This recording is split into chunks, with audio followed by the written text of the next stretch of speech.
This episode is brought to you by Shopify. Forget the frustration of picking commerce platforms when you switch your business to Shopify, the global commerce platform that supercharges your selling wherever you sell. With Shopify, you'll harness the same intuitive features, trusted apps, and powerful analytics used by the world's leading brands. Sign up today for your $1 per month trial period at shopify.com/tech, all lowercase. That's shopify.com/tech. Your brain needs support, and new Ollie Brainy Chews are a delightful way to take care of your cognitive health. Made with scientifically backed ingredients like Thai ginger, L-theanine, and caffeine, Brainy Chews support healthy brain function and help you find your focus, stay chill, or get energized. Be kind to your mind and get these nootropic chews at ollie.com. That's OLLY.com. These statements have not been evaluated by the Food and Drug Administration. This product is not intended to diagnose, treat, cure, or prevent any disease. This is Optimal Work Daily, episode 1296. SEO is simpler than you think. 5 things every beginner needs to know to get it right. By Margot Aaron of ThatSeemsImportant.com. And I'm Dan, I'm your host, and I am here with you every single day, helping you to optimize your work and business life. And we're going to hear from Margot right now, and then I'll tell you more about her site, That Seems Important, afterwards. So let's get to it and optimize your life. SEO is simpler than you think. 5 things every beginner needs to know to get it right. By Margot Aaron of ThatSeemsImportant.com. As a non-tech founder, I understand the resistance that comes with doing anything that makes you feel stupid. For me, that includes web design, HTML, and search engine optimization, or SEO. This was particularly embarrassing since SEO is one of the most foundational digital marketing tools in the toolbox, and I was, technically, a digital marketer. Realizing I couldn't claim ignorance any longer, I Googled around for some articles and immediately overwhelmed myself. I didn't want to be an SEO expert, I just wanted to know enough to not be an idiot. How does SEO work, and how far down the geek rabbit hole do I need to go to get SEO working for me? To get the answers, I called up Bradford Crabtree CEO Michael Tessalona and asked him to sit down with me so I could ask him the questions I'd be embarrassed to ask in public. I wish I had this years ago. Here's how he broke it down. 1. You don't need to be as geeky as you thought. For starters, learning that most of SEO is conjecture immediately made me feel better. Dozens of clients have ended up on the first page of Google thanks to Tessalona's efforts. Still, he explained, quote, "No one really knows what Google's search engine ranking criteria are, but after years of following trends and getting results for clients, we have a pretty good idea of what definitely matters." End quote. The running joke is if you ask 5 SEO experts, you'll get 5 different explanations of what matters. Quote, "There's a lot of debate within the field, but there are still basics that transcend everything that the majority of business owners ignore because they're caught up in the debate." End quote. If you get those basics down, Tessalona says, then, quote, "You've satisfied the geek quota, and the rest of the time you need to focus on backlinks." End quote. I could work with that. 2. There are 5 on-site elements you need to know, and you can ignore the rest. There are 2 basic buckets of SEO, on-site and off-site. On-site refers to the SEO-related things you need to do on your website. The most important element, we think, is the keyword. The keyword is the thing you rank for on Google. For example, if I wanted to show up on a search for SEO basics, I'd need to make it the keyword for this webpage. You could write a whole dissertation on how to find and choose a keyword. But for the sake of your sanity and the length of this post, I'll say this. Find a keyword that is relevant to what your webpage content is about. If you download tools like Yoast, a WordPress plugin, you can type in the keyword you want to rank for into the tool and move on with your day. If you have Squarespace or Wix or another website builder, they have similar features. Once you have your keyword, you want to focus on these 5 on-page elements. You have these on every single page of your website. 1. Page titles. The title of your page. Usually the headline. It's the headline you see when you Google something. 2. H tags. The headings you use for the text of your page. There's usually 5 options. 3. Meta descriptions. The snippet that describes the content on your page goes under the page title. 4. URL structure. You know this one. It's what comes after www. And 5. Alt tags. The description of an image you're using on your web page. it shows up when your image doesn't load. If you are like me and have no idea what those mean, I promise they're less scary than they sound. Tessalona says if you get these down, then, quote, you've satisfied the geek quota, and the rest of the time you need to focus on backlinks, end quote. 3. Backlinks are really important. This is the off-site stuff. Anytime you see something hyperlinked, that's a backlink.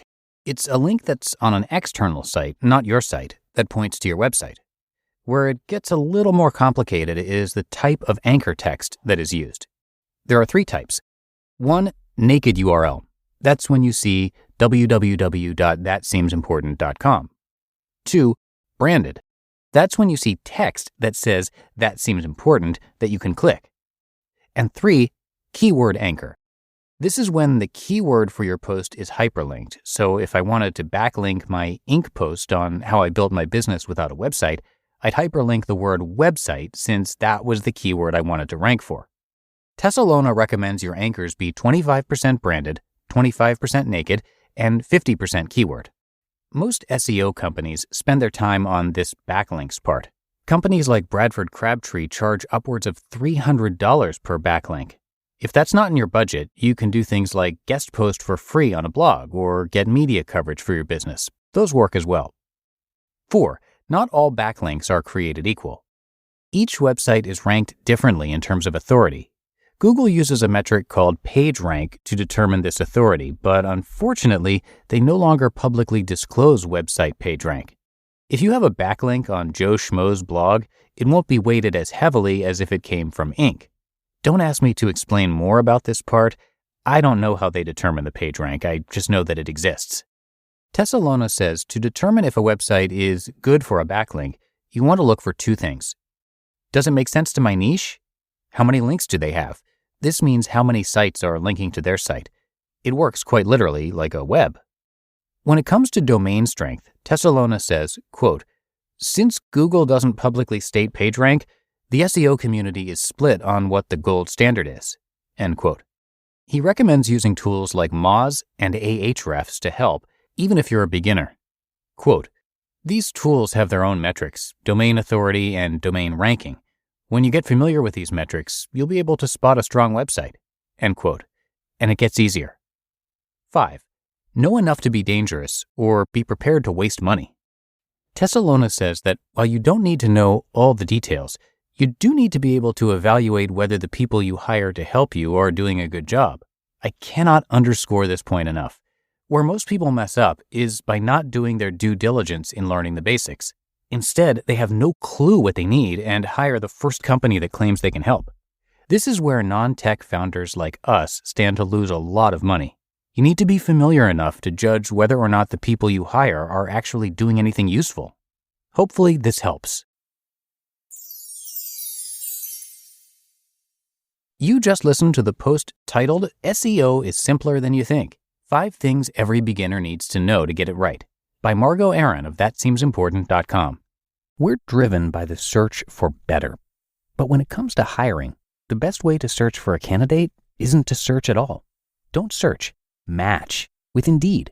Indeed is your matching and hiring platform with over 350 million global monthly visitors and a matching engine that helps you find quality candidates fast.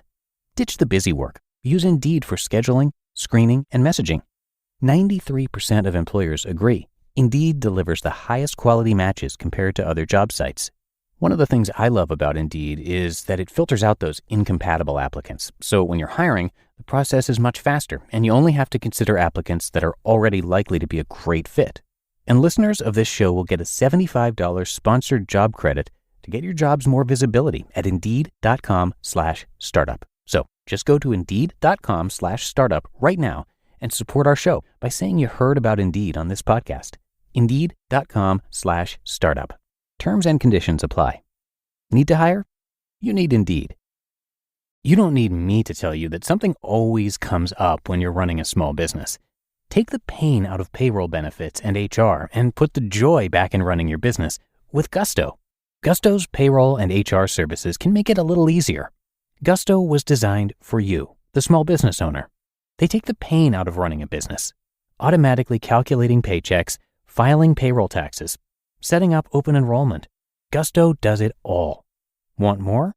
Time tracking, health insurance, 401k, onboarding, commuter benefits, offer letters, access to HR experts. Well, you get the idea. With Gusto, you can focus on the joy of running your business. And it's super easy to set up and get started. And if you're moving from another provider, Gusto can transfer all your data for you. So it's no surprise 94% of customers are likely to recommend Gusto. 94. And here's the best part.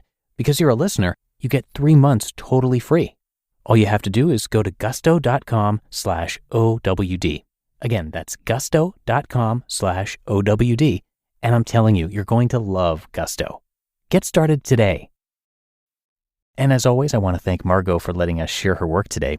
In her quest to answer the question, how do you get people to care? And not finding the answers in her job, Margot set about learning everything she could about persuasion, influence, direct response, copywriting, branding, and more, and she eventually started her own business. But while she was making money at it, she still wasn't getting people to care, so she started writing about her experiences and eventually gained quite a following. Today, Margot co-hosts the popular internet talk show Hillary and Margot Yell at Websites. And her own website, That Seems Important, was named one of the top 100 sites for writers. So definitely check that out. You can find it at thatseemsimportant.com, and I have that linked in this episode's description for you. But that is it for another edition of Optimal Work Daily. Hope you're having a great one out there. Keep on optimizing, and I'll be back again with you tomorrow, where your optimal life awaits.